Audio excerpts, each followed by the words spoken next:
Welcome to Common Problems, Uncommon Solutions.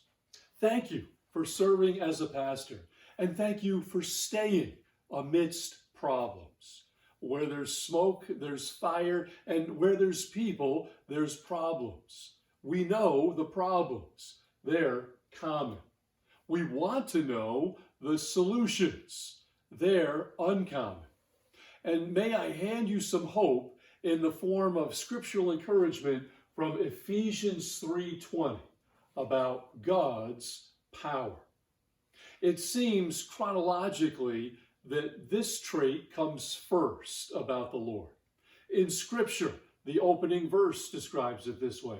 In the beginning, God, the Hebrew word El for his might or power, created everything. It is prominent among his traits that we see him as powerful. And in experience, when we're born into this world, we realize it didn't start when we got here, that our greater God has been at work far before we ever showed up. And so his power figures prominently into our thinking. Ephesians 3:20 gives us this classical description that God is able to do exceedingly, abundantly, above all that we ask or think, according to the power that works in us. Even amidst a Bible full of verses about God's power, there's no other verse quite like this one. Some of the words are highlighted in different colors. Blue is on there 2 times, once towards the beginning of the verse with the word able, and once towards the end of the verse with the word power. Both in Greek give us uses of the word dunamis, transliterated into English as dynamite, meaning inherent explosive power. The power to wake up, shake up, and break up something in a major way. The 2 words in red, exceedingly towards the top and above towards the bottom, are both translations of the Greek word huper, transliterated into English as super or hyper, or in German, Uber. A reminder that God's got it all over us in a super, hyper, uber way. At the bottom in gold, the word works, the idea of energy. And so God has all these kinds of power, and what a difference it can make. He can change what is wrong, move what is stuck, and resurrect what is dead. Can I perhaps today save you some time or some grief? Can I give you some hope and some ideas how God's power is our uncommon solution to our many common problems? We start here. The power of his grace solves our problems with sin.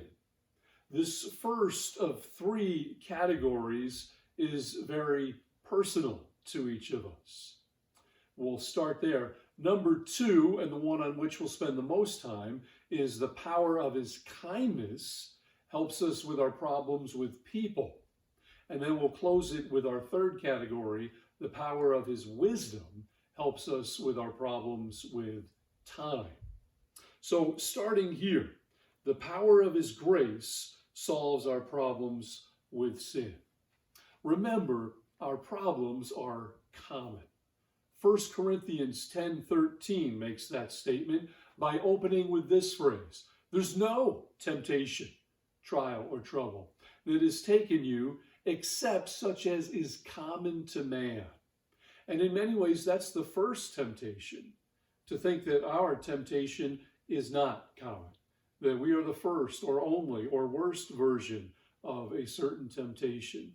It helps to know and realize that our brothers and sisters throughout the world and throughout history have dealt with similar things. And God's power can get us through. The power of his grace helps solve our problems with sin. As we learn in Deuteronomy 4:9 and so many other places in Scripture, 1 Timothy 4:15 and 16, that maturity in self is the springboard for ministry to others. In other words, our own house must be in order first. The pastoral qualifications in 1 Timothy 3 talk about this, and then we're able to help others. And really, until then, we need to be working on ourselves, not in the sense of sinless perfection, but certainly in the sense of setting a positive example. And so stay on top of your own spirituality. Here are some ways. First, accountability. Stay in fellowship with the Lord through daily confession, keeping your slate current, keeping the slate clean between you and the Lord. And stay in touch with his people in fellowship. When God created his masterpiece of this world, we see repeatedly throughout Genesis 1 that God saw that it was good. Then in chapter 2, verse 18, for the first time, it's as though the artist stands back from the canvas and says, not good or not complete. And God says, it's not good that man should be alone. And so first and foremost, to handle this situation, he created marriage. He gave a woman to man. And I hope that's a great blessing to you currently and through the years of your ministry. And that principle is true in an even wider sense. It's not good to be alone. We're created to be in family and ultimately even in society. Proverbs 18:1 picks up where Genesis 2:18 leaves off by saying, he who isolates himself rages against all good sense. And though in our hearts and minds we may wish to be apart and away from everyone else, at least from time to time, it's important and vital that we are among others. Stay accountable. Pastoral casualties tend to omit this. When we see a man fall or fail and go into sin, it seems that every time we peel it back, we try to find out where the wheels came off the wagon, inevitably we find this: the man pulled away from others, pulled away from those around him, especially from other pastors and from Christian fellowship. So stay on top of that, and it can prevent a lot of problems. Accountability. But a second step here takes it even further, and that is an outright attack. I hope you're in the habit of going against your flesh and going after your weaknesses.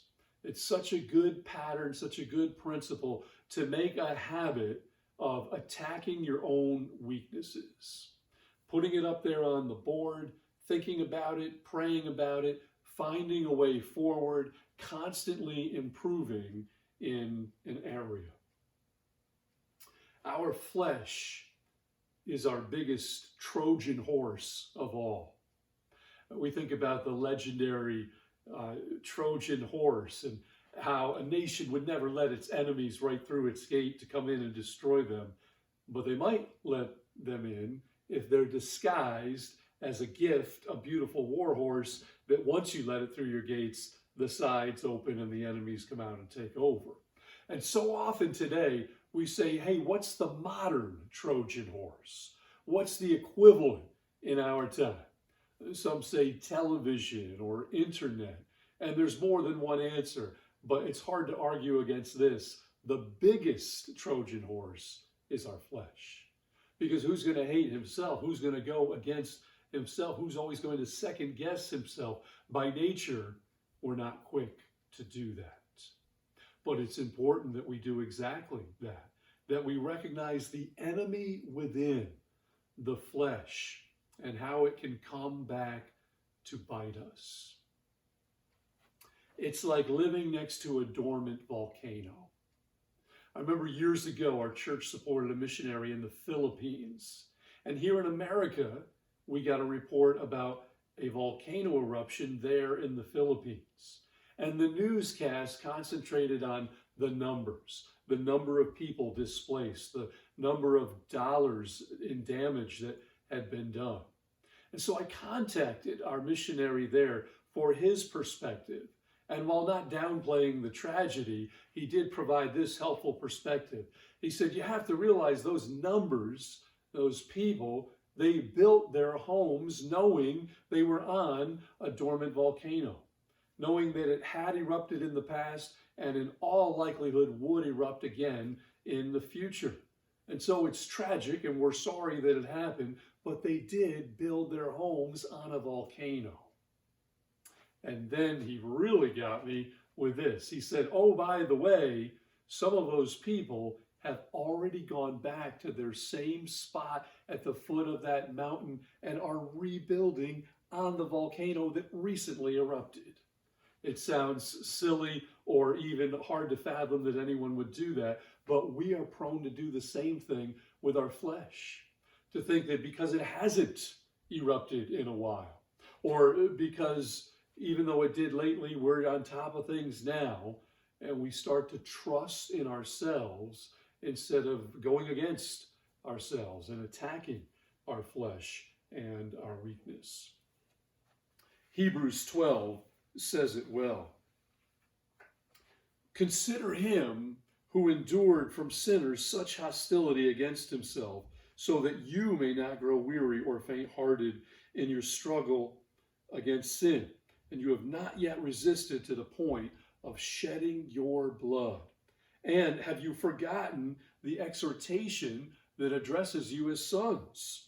My son, do not regard lightly the discipline of the Lord, nor be weary when reproved by him.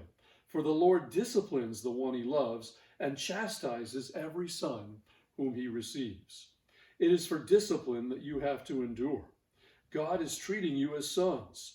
For what son is there whom his father does not discipline? If you are left without discipline, then you are not sons, but illegitimate children. Besides this, we have had earthly fathers who disciplined us, and we respected them. Shall we not much more be subject to the Father of spirits and live? For they disciplined us for a short time, as it seemed best to them. But he disciplines us for our good, that we may share his holiness. For the moment, all discipline seems painful rather than pleasant, but later it yields the peaceful fruit of righteousness to those who have been trained by it. Therefore, lift your drooping hands and strengthen your weak knees, and make straight paths for your feet, so that what is lame may not be put out of joint, but rather be healed. Strive for peace with everyone, and for the holiness without which no one will see God. Relentlessly pursue spiritual growth. I say this because even though it's obvious, it's easy to lose sight of it amidst the busyness of life, the other key elements of ministry, and the fact that maybe nobody else is calling you towards it. You as a pastor are constantly putting that out before others, but perhaps few are putting it out there for you. Keep this towards the top of your list. Do your own critiquing of yourself. No pastor, no knowledgeable or experienced pastor could carefully argue that I'm my own worst critic, right? We can second guess ourselves and work hard against ourselves, but there are those who will criticize us even more. Job's friends have his modern day counterparts, and the accuser of our brethren is quick and sharp to come after us. But we can take away their ammo by personally and privately taking care of our own lives. So go to the power of his grace to overcome the problems with your sin. Here's our second category. The power of God's kindness solves our problems with people. Key part of ministry, of course, is interpersonal conflict and struggle. And while we don't like it, we can't completely eliminate it, and we must deal with it.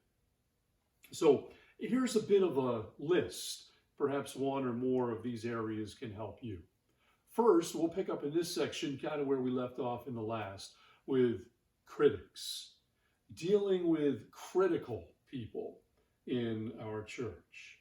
And you can start with the great line out of the loved song, "What a Friend We Have in Jesus." We should never be discouraged. Take it to the Lord in prayer. I remember a group of younger pastors one time talking about this very thing, problems and challenges and struggles. And then an older, wiser in the faith man simply started to quote the lyrics to that song. Oh, what peace we often forfeit. Oh, what needless pain we bear, all because we do not carry everything to God in prayer. It's more than just words in a song or lines on a page. It's true. We start by taking it to the Lord. And then take it humbly. Usually seriously, maybe personally, always graciously, but take it humbly in order to learn from it, improve by it. We want to filter it and find what may be true in it. Some we can simply dismiss. I love the line in Ecclesiastes 7, 21 and 22, when the wise Solomon says, "Don't take to heart every word that's said against you, for you yourself know what you have said about others." We recognize in the human condition, there's a tendency to spout. You may not mean everything you say, even as a pastor, and others certainly don't mean all that they say every time. Sometimes you can simply let the words fall to the ground. At all times, you can turn the other cheek if the critique is simply personal. It's our calling to show the love of Christ, even to, especially to difficult people. And it's part of our calling to befriend to no end, to show patience and kindness over time, even when it's tested. Sometimes with people in your church, particularly younger people, that may even be what they're doing. They're doing it just to test you. And if and when you pass that test, they're yours. Their heart is yours. I've experienced that a number of times. But even when it's not just something they're doing to test you, it's just their manner of life and the way that they are, we still want to befriend them. Hard to know exactly where to draw the line. We know that when something is personal, we have admonition from the Lord to show kindness, but we also, on the other hand, represent and lead God's church. And so we can't simply let every word go. And when they cross the line to the point where they're hurting, harming, holding hostage the church, then we need to confront, correct, and even if after repeated admonitions go unheeded, dismiss. It's hard to do that for the first time, but it sets a tone for each future time that we are serious about unity in the body of Christ, and we do take it seriously. That if you want to insult me, that's one thing and it's minor, but if you're going to do harm to the church, then we will need to correct you. So dealing with critics, kind of a subset of that, divisive people. When you're dealing with someone who has a lot of sin in his or her life, And you have people like this in your church sometimes where you say, boy, I have a list of things I see that are wrong in that person's life. I don't have any way to kind of put all of it on him at one time. And so you kind of narrow it down. Well, let me address the first, second, third most important things. I'll put it this way: divisiveness, division is at the top of the list. And that's one with which we deal quickly. Proverbs 6, a couple of times, and other places in Scripture make it clear that God hates division. In fact, he hates one who sows discord, not just the act of, but hates one who sows discord. And so if you give someone the benefit of the doubt and say, hey, you may not be meaning to do this, you may not realize this, but boy, you're treading into an area that's very undesirable. It says God hates one who sows discord. And perhaps that will bring them to their senses and help them to back down. On another topic, let's think of those in your church who are needy. And by needy, I'm especially thinking of people who take a lot of time from you, maybe particularly in counseling or in phone calls, and they don't really improve much over time, and they may be overwhelming to you. How do we handle them? Well, again, with God's kindness and graciousness, and I think what's helpful here is say to them what you can do, realizing you can't do all that they need. Say what you can do, and then very importantly, do what you say you can do. So say and do that for them. And then keep this towards the back of your mind. Sustainability is the key. When you do something for someone, you may bend over backwards and in your mind think, I went all out for them this one time. They may, from their angle, interpret it as, well, that's what I have in my pastor. That's what I can count on every time. So remember, they're looking at it that way. So there are times, of course, where we do give all that we've got and give a long period of time because of the nature of the situation or the urgency of the need. But in general, we want to do something sustainable. Help them in a way today that we'd also be able to help them at another time. And then let's think of people leaving your church. Not that they have left already, but they're thinking about leaving or they're threatening leaving your church. Again, it's God's kindness that is our model here, and patiently pursue them. Act in kindness to them. Don't completely give up on them, and certainly don't give an excuse to them because you change your tone entirely that makes them feel justified in what they're doing. But again, we draw that line that we don't let them hold the church hostage. We don't give them veto power that they threaten and then we completely recapitulate to them. Instead, we hold true to the principles that we have, and we let them realize even if they're against it, we're going to do it. I can remember years ago in Bible college days, a professor gave an off-the-cuff answer one day, just a quick answer to a question that I thought answers this dilemma well. Someone was talking about critical people, and he said, let me explain that to you. And he said, when you go to a church, you need to know this. 10% of the people, about 10%, they're going to love you. They're going to love everything about you. They love you. They love the day you were born. They love your wife. They love your family. They love all you do. You could walk on water. Everything is great with you.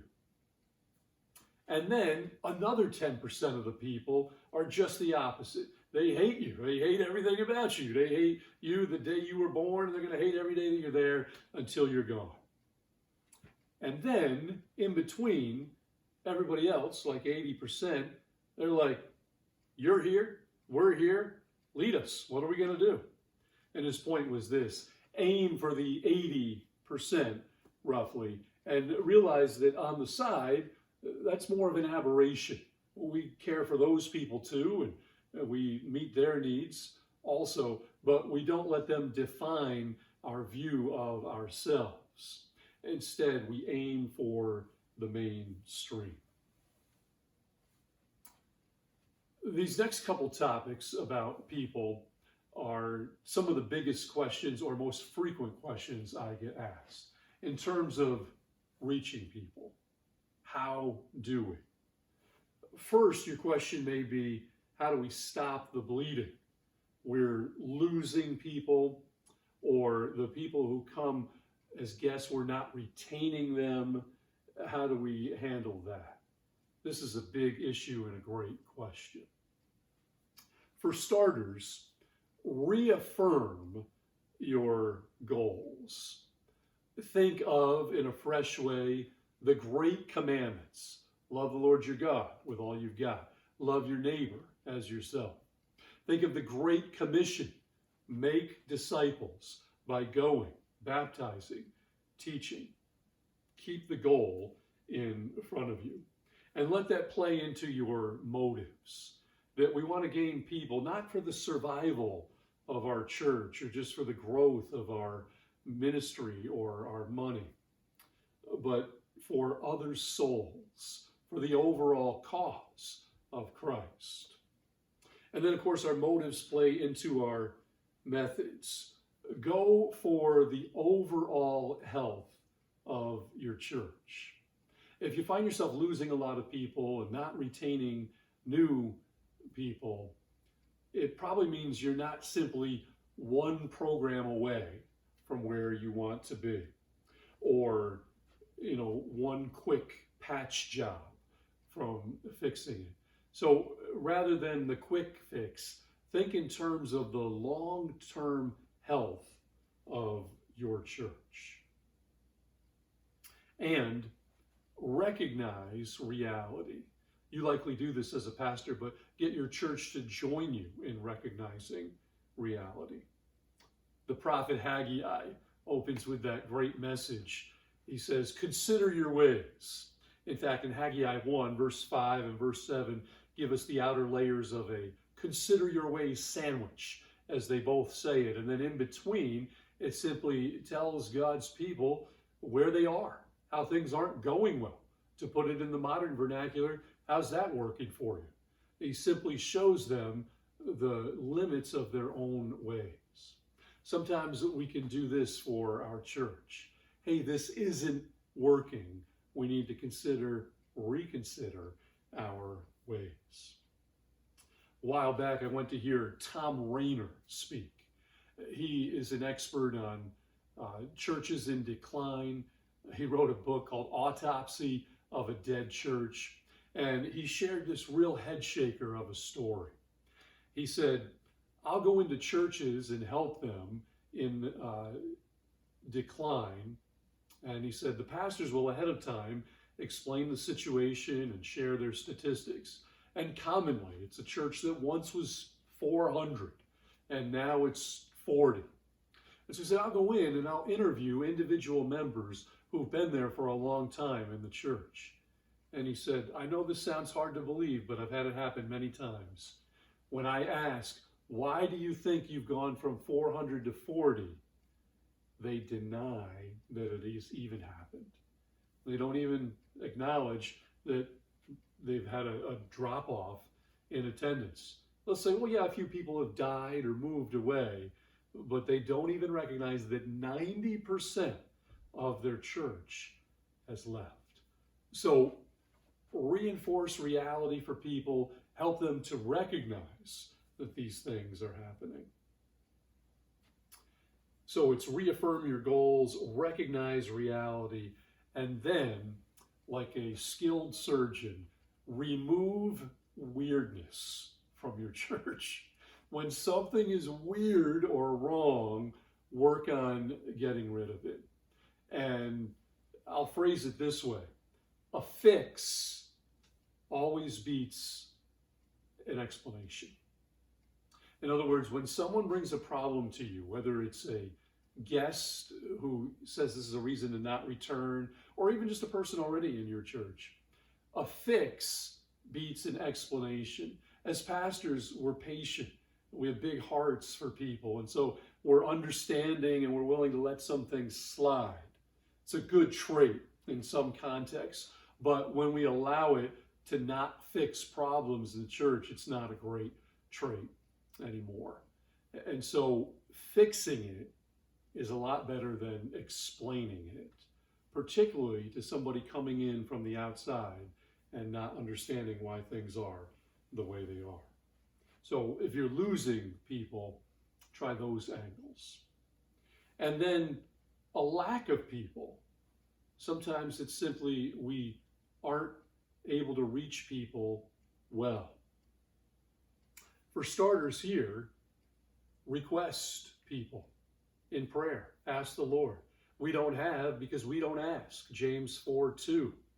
I sometimes wonder, even worry, what's on that list of things God is willing to give me, and the only reason he doesn't is because I haven't asked specifically for them. There's more to prayer than that sometimes. God also, of course, wants us to put some feet to our prayers and some action, but sometimes, as James acknowledges, it's simply that we're not asking. And so pray for people, pray by yourself, pray with others about it. Ask the Lord to send you people. My wife has been a great example of this to me over the years. I can remember a time years ago in our church where she looked around and said, we need jolly people in our church. We're running a little low on jolly-hearted people. And so she began to pray. You know what God did? Quite quickly in the process, he brought 2 jolly people.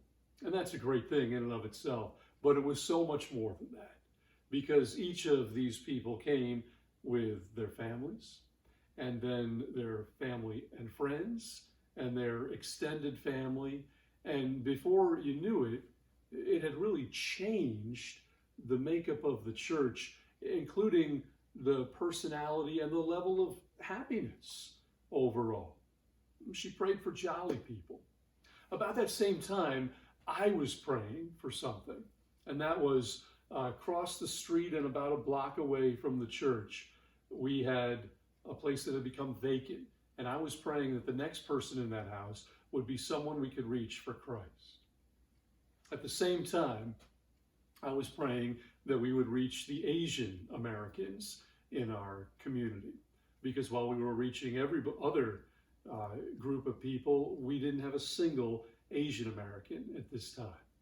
And God, so to speak, killed 2 birds with 1 stone. Both of those requests were answered when someone moved onto that property and then began coming to our church who was Asian American.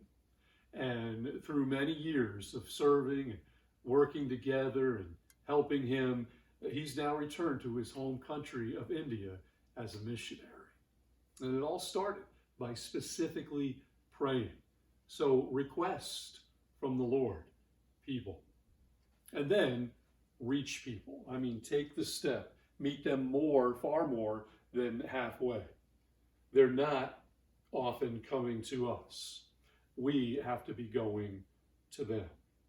Signs on your church, invites that you hand to people or mail to people, they can be helpful, but they were more helpful in the past than they are in the present.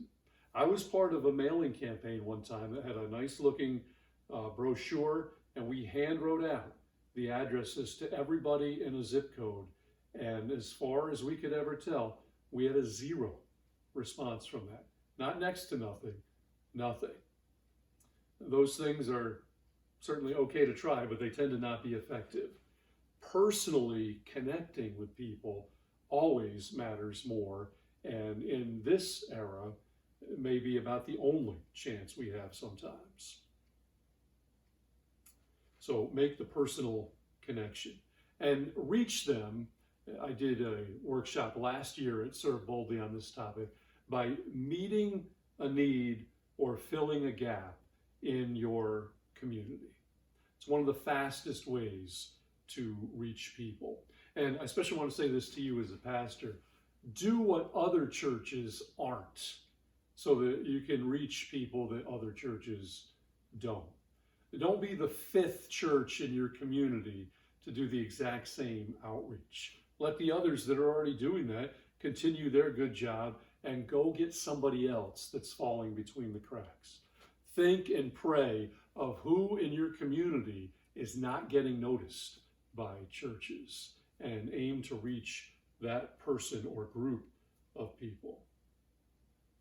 This, of course, goes a lot further when you have your church joining you in the action and helping you. And here's a way to do that, particularly if the group you're not reaching is millennials or Generation Z, the youngest generations out there. Many of our churches have people whose own children and grandchildren don't go to church with them. They may even live in the same town, but not go to church with them. They love their kids. They recognize that they want them to be with the Lord and in church, and they're sorry that they're not. And so they recognize that. If you can get them to look at people who come to your church from that age group the way they look at their kids and grandkids, rather than to just judge them by their appearances or to look at them as strangers, but to say, hey, there's somebody the same age as my 35-year-old son or my 16-year-old granddaughter, then you'll have a chance at them wanting to reach them at a meaningful level.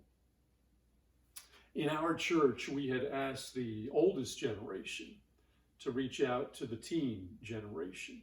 And we had done this with a series of cards, almost like a baseball card, and you'd find out about a teen, and we would ask you to pray for them. And we had a couple simple steps.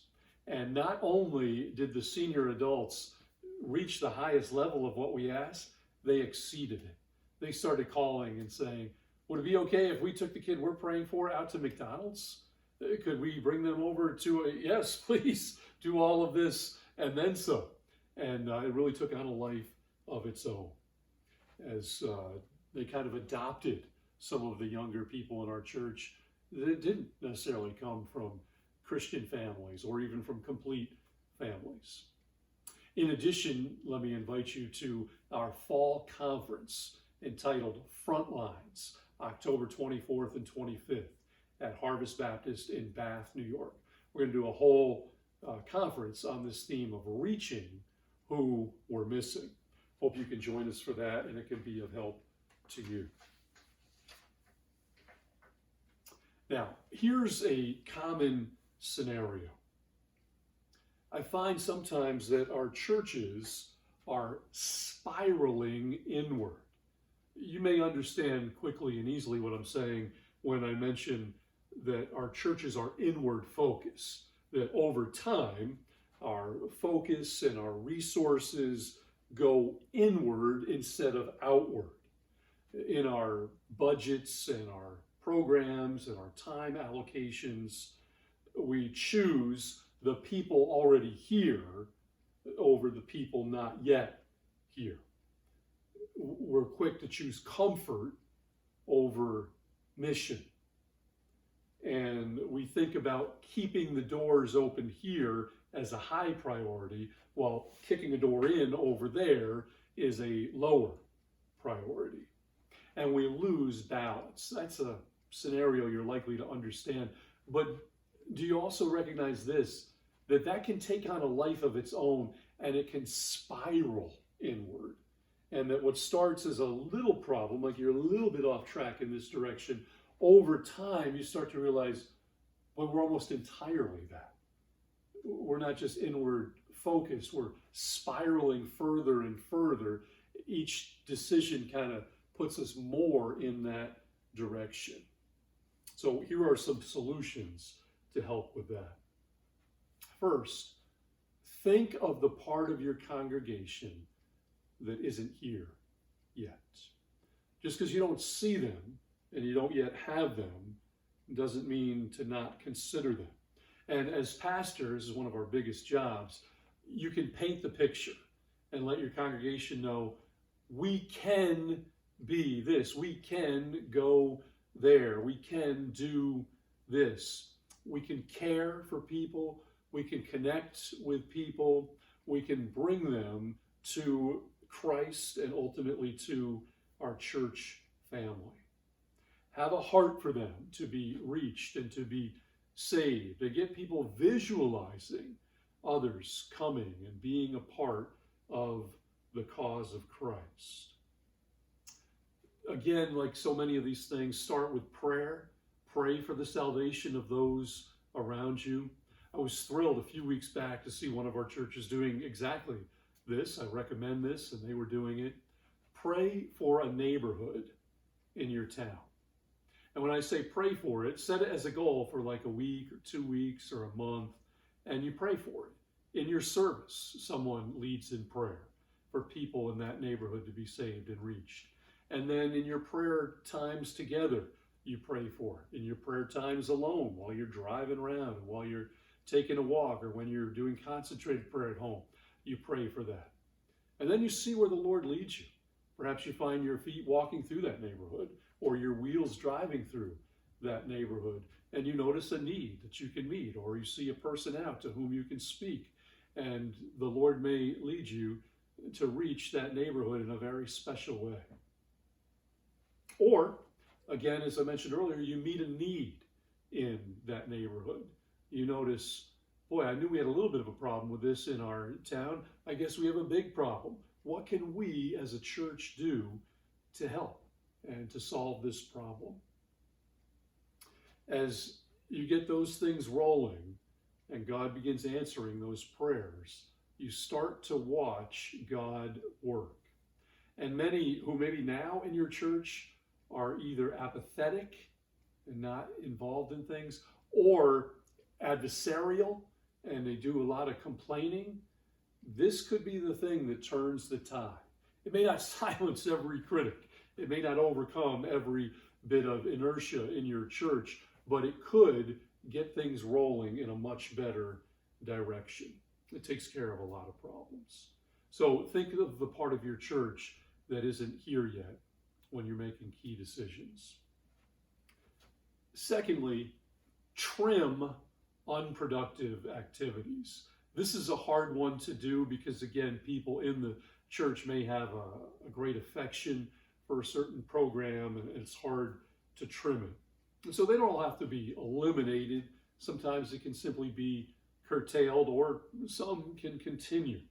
But think in terms of trimming things that are unproductive. You don't have to program your church to death. Few people are looking for this in the present. A better slogan is this: let's do less total number of things with more quality. Let's do less things and do them better. We're in an age of specialization, and when you do something in a church, it really needs to be done at a high level. This isn't a bad idea, of course, to begin with, just to give the Lord our best, but to be effective now, it's almost a must.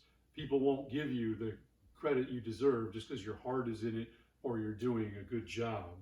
I wish they would, but they're going to look for you to do the things you do at a high level. And again, remember, you don't have to duplicate what a nearby church does. You don't need to compete with them, but reach those around you and trim ministries that might already be done very well in another church. And then, in addition to thinking of the part of your congregation that's not here and trimming the unproductive activities, train for guests. I know this is going to sound funny, but I really mean it. This is worthwhile doing. Train your people to get ready for guests. If you wait until guests are already coming to do some of the things I'm about to mention, it may be too late for you to be effective with them. Think ahead, get ahead of the curve. And so first, get your building and property ready and remove any off-putting sights or sounds or even smells. Someone had told me a while back they'd gone to a church.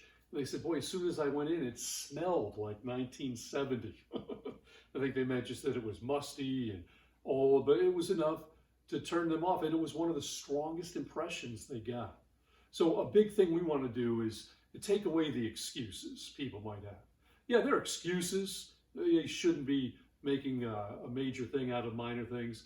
But if we take away those excuses, it gives a better chance for people to see what we really want them to focus on, the life-changing message of Christ and them really becoming a part of discipleship.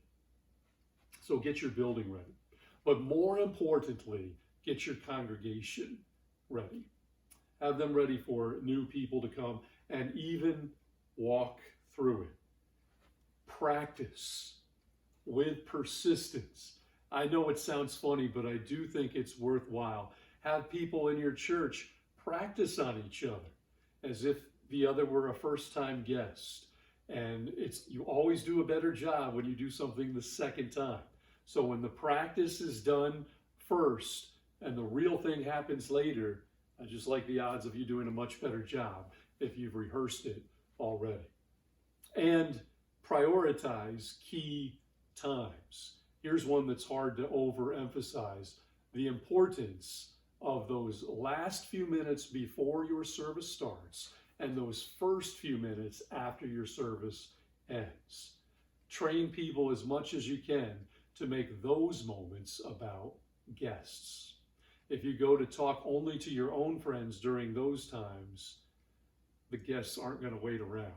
If you go to the guests first, your friends might wait around, but the guests will be gone if you go to them second.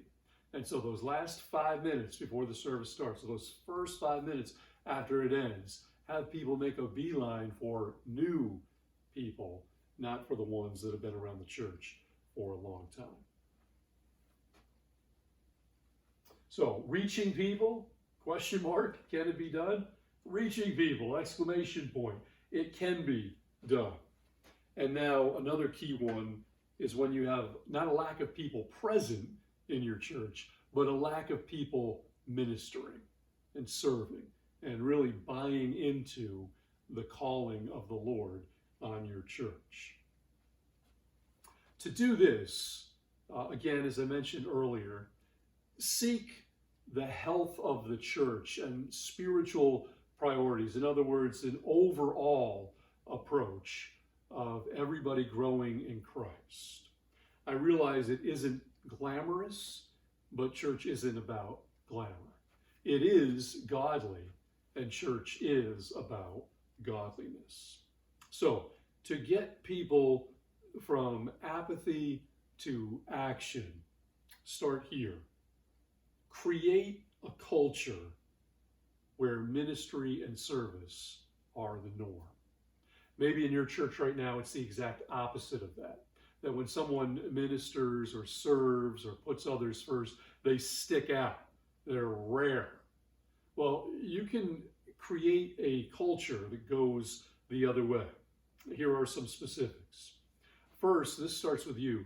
Champion it in your services and your messages. Like in your church services, especially your main Sunday service. Try to incorporate some element of this every single week. I mean, highlight the opportunities that you're offering for service, highlight the people that you're trying to reach, so that you're putting those good thoughts into people's minds and making them want to be a part. Don't miss that opportunity.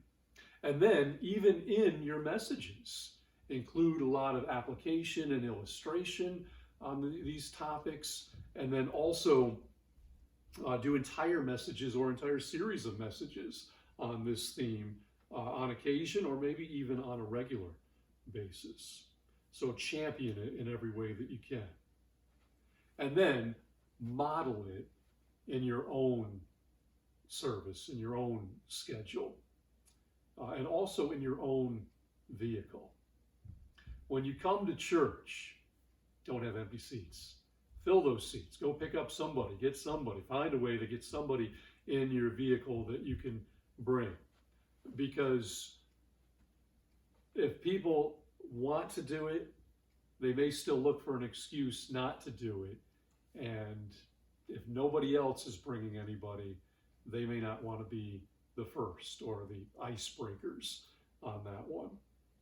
And I haven't really seen churches actively evangelizing when their pastor isn't leading the way. I'm not saying it can't happen. I'm just saying I haven't seen it. So model that for them, show them how it's done. It's one of the ways to make it become a norm in your church. And then a practical way to do this is stress it in your smaller settings. If you have classes or groups in your church, add an element of specific attention and questions and prayer about unsaved people. This worked very well for us in our church when we brought it to our groups, and we started every week with this question: who did you witness to this week? And who did you greet at the church service this week? And we were ready. We knew that the first week, maybe nobody's going to answer. And the second week, it might take a long time before anybody answers. And the third week, you might just get one or two. But when people know that question is coming week after week, it at least puts it in their mind. And after a while, we kind of hit a tipping point where it went from a weird, scary question that people didn't want to answer to one that they were ready to answer, that they had thought through. People in our church know that this is important, and even to a degree they want to do this, but they need encouragement and to be surrounded by a culture of others doing it as well. So patiently make it a part of your routine, realizing you will have to deal with some awkward silences once in a while, but keep going anyways. Go for the snowball effect and get one or a few to buy into it, and then it will take on a life of its own. So the kindness of God helps us deal with our problems with people. Our last category, the power of God's wisdom solves our problems with time. We all wish we had more time. We wish we were better stewards of our time. We want to be experts on time. Here are a couple quick thoughts here. First and most foundational, your time with God. Prioritize it. Don't compromise on it. Otherwise, you'll be out of order, out of touch, and out of power in your ministering for Him. It's not simply number one. It's first and it's full. I like to think of it this way. The time spent communicating with the Lord, listening to His Word, praying to Him, that's not simply number one on my list and then I go to number two. That's the whole starting point, and we do that without a lot of thought for other things. And then when we're done, then we start the whole schedule over, and there's a new number one. So this is number one on a list of one, and then start the whole list over. Another one is time at your church. Now I'm talking about the great question, should I stay or should I go? A tough one, and it's hard to ask people within your church this question. We begin this one by saying it's all call. It's all the call of God. In other words, there's many factors that go into this, but there's one factor overall. Is God calling me to stay or to go? And so pray specifically, pray repeatedly, pray fervently, if this is your question. Remember, we're looking for something that we don't know, but that God does. We're asking Him to reveal what He already has for us. So pray. And then listen. When you're asking God for an answer, you then want to open all your senses to how He might answer this. And listen to what the Lord has to say. Obviously, in His Word, and also through the counsel of other godly people. Sometimes many godly people see something that you don't, that might pertain to your leaving or to your staying in a certain location. And when they catch it, even though you miss it, maybe they have something from which you can learn. Another thought is in our ministry, we're almost like football teams, right? It's all about Sunday. It's all about turning over the week. And we think in terms of week to week, Sunday to Sunday. That's helpful for our church and our ministry, but it's also helpful to get the view from 10,000 feet, to look at your whole life and to realize that God may write your story in chapters. Here, a chapter closes and there another opens. And so think in terms of maybe God doesn't call each of us to simply one church for the entirety of our lifetimes, and we need to have that openness to where and when might he make the switch in our lives. Here's another one about time. When is it time to add a new ministry at your church? You may recognize the need, you may have the desire, but you think, where do I fit it in the already overloaded life, the overly busy schedule? What do I do? Well, any time that additional pressures arise in our already stacked pastoral schedules, it's a draining challenge. Sometimes the wise answer is to find a current pressure that we can get rid of, or at least put off for a while.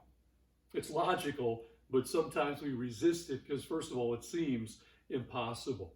But remember, when you want to add one thing, it's best to subtract another, or at least share another duty with someone else. And then lastly, let's talk about a time to rest. As pastors, we need a good balance between work and rest. We all know this. Very few of us get this right at an A+ level, and almost no one considers himself an expert on ministry, rest, balance. It's just very difficult. But consider a strategy which includes all of the above. Weekly Sabbath, which is true from the creation on down, Genesis 2. Occasional vacation for a longer opportunity of rest and relaxation. Conferences, getting others to bring input into your life so that there's things coming in as well as things going out. And even sabbatical. And I say this realizing you may think your church would never do it for you. I actually do a presentation and I'm willing to come to your church to share it with your leaders about how a church can give a pastor a sabbatical, especially in the concept that it's good for the church and not just for the pastor. So do all of those things. And again, the key word here is sustainable. You want to do something sustainable. If you can change the world or fix all kinds of things in a month, but at the end of that month you burn out, especially if you do something that compromises your testimony along the way, then we realize it's of limited value.